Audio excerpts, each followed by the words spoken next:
Okay, welcome to this edition of the Native News Update. I'm your host for today's program, Paul DeMain. Many of the stories read here today can also be found at our website at indiancountrynews.com.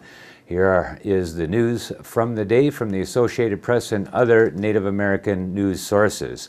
As the Obama administration sets its agenda, tribes are wondering how the White House will handle the high crime rate on some of the nation's reservations. New Interior Secretary Ken Salazar says quelling lawlessness is among his top priorities and that he hopes to have a plan in place by year's end. Salazar said that first task is a review of available law enforcement resources.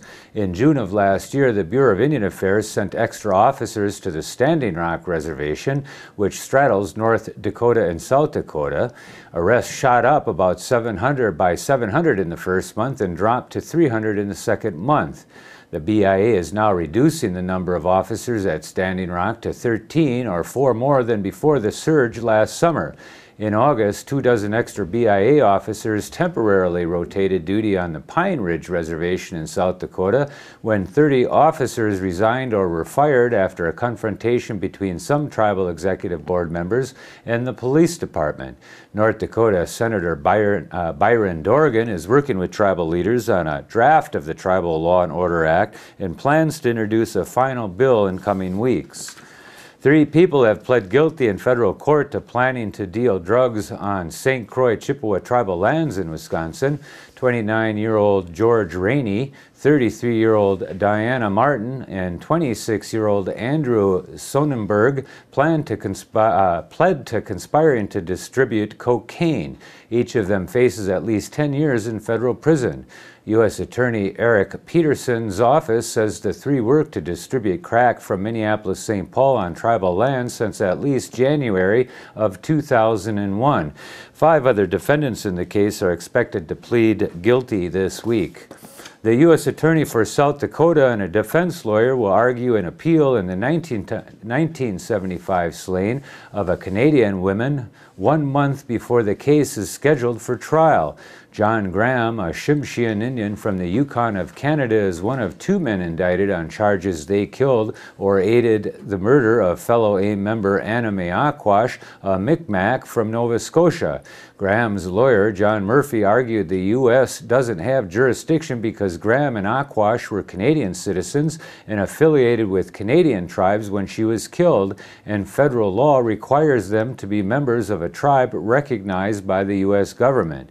Days before Graham was to stand trial in October of 2008, Judge Lawrence Pearsall threw out the indictment because grand jurors didn't previously consider whether Graham or Aquash belonged to a federally recognized tribe. U.S. Attorney Marty Jackley appealed that ruling, arguing that because other AIM members were involved and were legally U.S. Indians, Graham can be tried as an aider and abettor.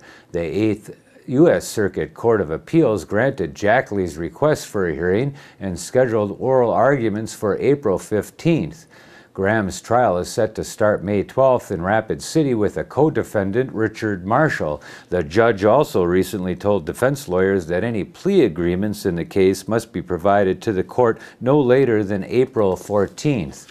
Rapid City Police said they expect to file charges against 4 juveniles for what they consider racially motivated acts.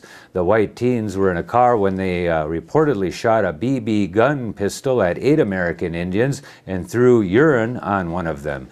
In a later incident, another Indian was shot in the back with a BB gun. No one was hurt. Police said the teens targeted Indians who they believed were homeless.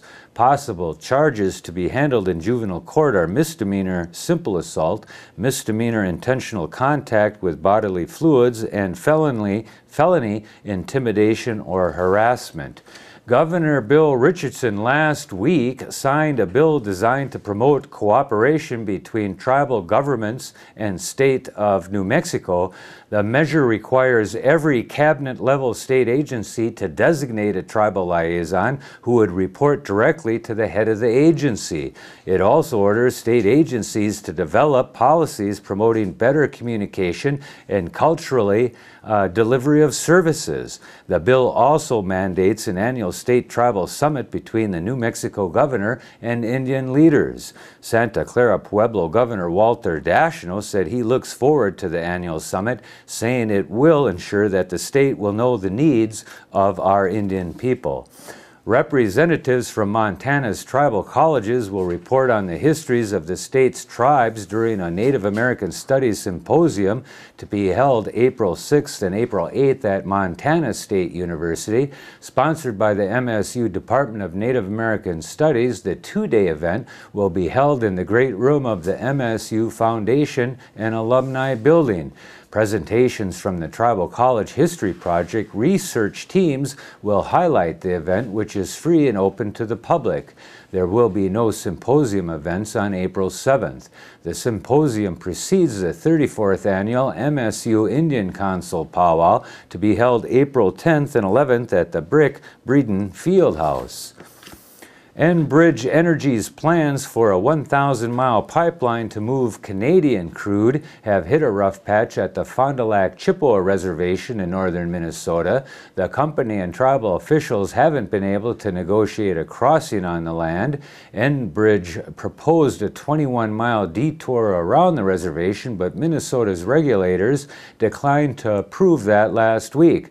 The Fond du Lac Band, environmental groups, and Minnesota's Department of Natural Resources oppose the detour. They say the best route is through the reservation alongside an existing Enbridge pipeline. Price is the issue. The pipeline is part of a system expansion that will bring oil from Alberta, Canada into the U.S. through Minnesota and Wisconsin.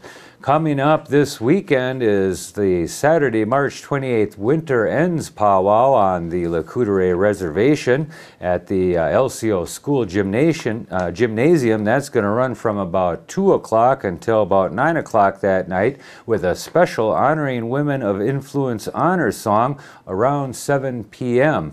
You can join that powwow with a live feed at IndianCountryTV.com, where you'll find it in the powwow digital player. We'll also have a digital player on the home page there. Some of the other powwows coming up this weekend include the Suquamish Renewal Powwow. That's on March 27th through the 29th at the Community House on the Suquamish, Washington. There's the second annual fundraiser powwow coming up in Napier Field in Napier, Alabama. That's the 27th through the 29th. Also through the 27th through the 29th at 1400 Midway Road in Fort Pierce, Florida. There'll be the 44th FIHA powwow if you're down in the southern part of the United States. And there's the 45th Fort Lewis College powwow at the Fort Lewis College in Durango, Colorado. Also running on March 28th, Saturday, will be the Memorial Middle School powwow at the Laconia, New Hampshire site, and the 33rd Lacrosse powwow coming up on March 28th and 29th at the Mitchell Hall Gym in La Crosse, Wisconsin.